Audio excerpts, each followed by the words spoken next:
I want to go to your risk number one. We'll come back to aspects of the Trump future presidency in a moment. The first one you call the G0 wins. What do you mean by that? I'm talking about the law of the jungle internationally. I took that in law school. Yeah. It's a required class. Everyone should. I mean, I think it helps to explain, just... There's torts, there's con law, and there's the law of the jungle. I think that we're in an environment, there's a complete lack of global leadership. There's a lot of leadership of different countries at home, but there's an absolute rejection. So if you think about the last 35 years, the United States has been not only promoting, U.S.-led multilateral institutions and architecture, but has also told the Chinese, you need to be more like us. So we're going to let you into the WTO, into these global organizations, into the global economy. We're going to let you get rich. But in return, you have to support our values. You have to become more like us politically, economically, same rules, standards, values, but become what we called responsible stakeholders. Now, not only did that not happen, China became rich, but rejected the idea of those political and economic reforms, which makes us angry. But also, the United States has essentially embraced the Chinese worldview, which is that we are transactional. We are rejecting the organizations that we actually put together, our own global order. And we're telling the Chinese, it's going to be the law of the jungle. And by the way, we're a lot stronger than you are. We're going to be better at it than you are. Because the law of the jungle, the G0 world, is a great place to be the apex predator, and it is a very dangerous place for everyone else. Everyone else, whether you are outside the position of power inside the United States, or whether you are on the wrong side of the Americans globally. And that's what we're looking at in 2025. I might not phrase this correctly, and this may be totally inapt, but does the law of entropy apply to international relations? Because further to the law of the jungle, which I took that class on, not really. If you're the strongest and the apex predator, at some point, is it not in your interests and the interests of sort of everyone, but more in your interests, not to just be a predator and scare your prey and take whatever prey you want at any time you want, but also impose some order, have alliances built, maybe that jungle society turns into an agrarian society so that when people become more organized, the apex predator doesn't just have to rely on predation, but on organization and an order, right? Like we have a world order, which is, it sounds like you're saying that's what we used to have, and we've devolved into a G0 world.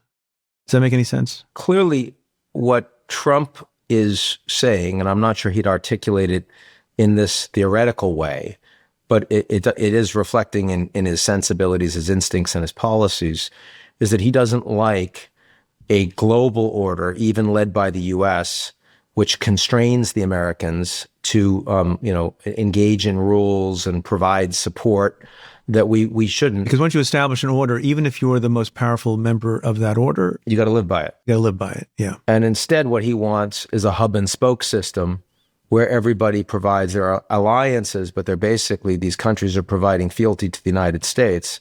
And those alliances the U.S. will continue to engage in because they all work individually at any given time for the U.S. So he is really reverting to an earlier system of international relations and geopolitics, which is, much more realpolitik. It's much more, like as Thucydides said, where the powerful do what they will and the weak do what they must. Do as they must, yes.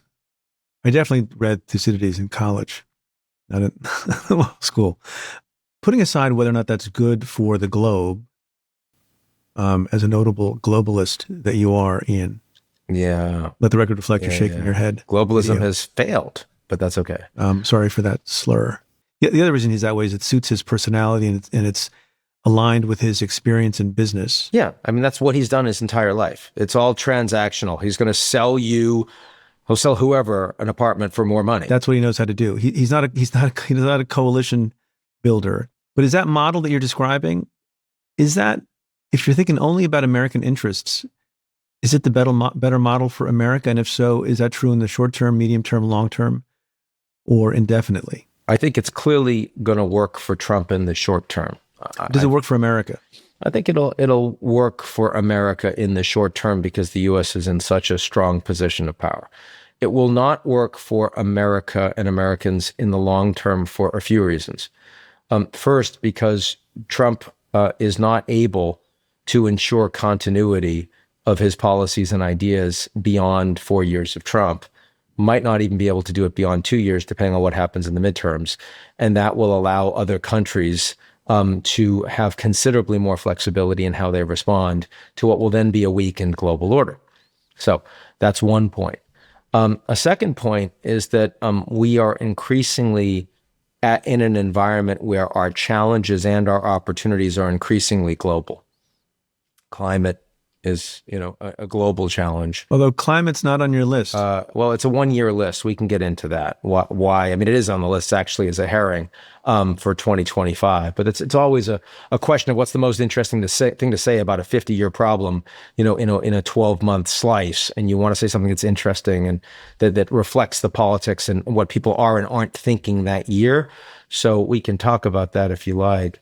But the point is that also disruptive technologies, AI, nuclear weapons, all of these things require a level of international cooperation, coordination.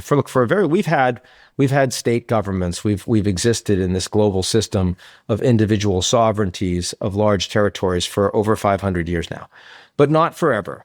Humans lived for a very long time with city-states. And before that, they lived with feudal societies. And before that, they lived with tribal and agrarian societies.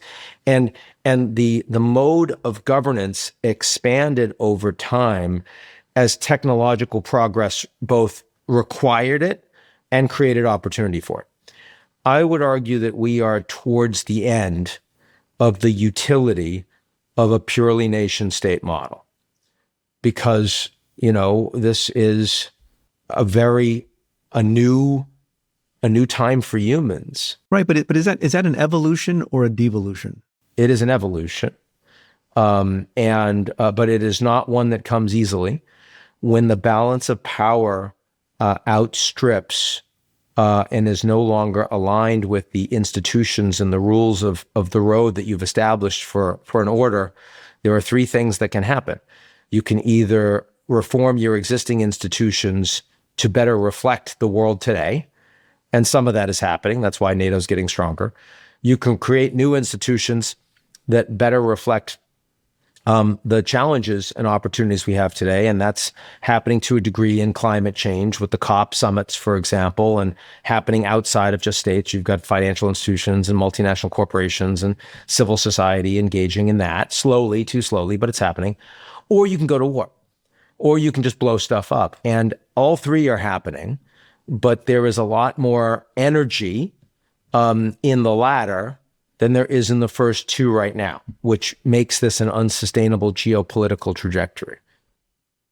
Long pregnant pause. Did you? I appreciate that. That was where you wanted to have a long pregnant pause, just like that. That was like meaningful. You let it land, just thinking.